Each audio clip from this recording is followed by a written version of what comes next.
বলেন সেটা YouTube base কোনো কাজ আমি কখনোই করি না।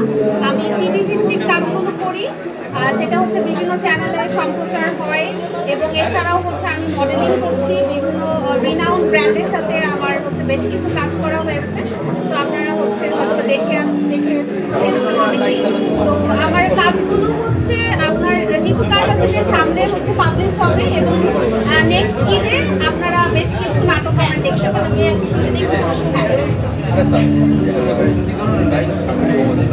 আচ্ছা, আসলে এখন বিভিন্ন প্ল্যাটফর্ম যেমন টিকটক থেকে শুরু করে আমরা যে সোশ্যাল মিডিয়া প্ল্যাটফর্মগুলো ইউজ করি, আমার মনে হয় যে আমরা যেমন ইউজ করছি অ্যাবিউজও করছি, তাই না?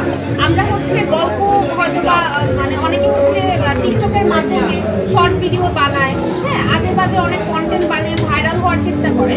তা আমি কখনোই এটার মানে সাথে একমত না। আমি এই বিষয়টার এগেনস্টে। আমার মনে হয় যে ভালো গল্প হলেই কাজ করা উচিত। তো এই রিলেটেড কিছু গল্প আসবে সামনে, যেটা আপনারা দেখতে পাবেন। হ্যাঁ, এটা তো সিক্রেট। এটা তো সিক্রেট। মিডিয়া রিলেটেড নাকি মিডিয়ার বাইরে? ডিপেন্ড করে, তবে আমার ইচ্ছা আছে যে মিডিয়ার বাইরের কাউকে বিয়ে করব। কি ধরনের প্রস্তাব পান মেসেঞ্জারে? আচ্ছা, এখানে মানে প্রস্তাব তো অনেক পাই।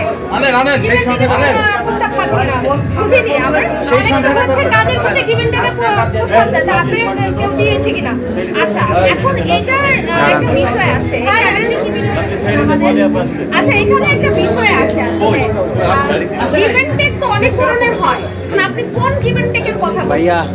আমার মনে হয় আমি আপনাকে যে প্রশ্নটা করেছি আপনি ঠিক বুঝেছেন, কিন্তু এড়িয়ে যাচ্ছেন যে আমি কোন বিষয়টা আপনাকে জানতে চাচ্ছি।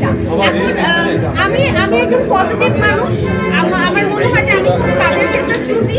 আমি কাজ যখন করি খুব চুজ করে কাজ করি, সেক্ষেত্রে অবশ্যই এই অপশনটা আমি কখনোই অ্যাকসেপ্ট করি আর সামনে করবো না। আর আমি এরকম কিছু সম্মুখীন আজ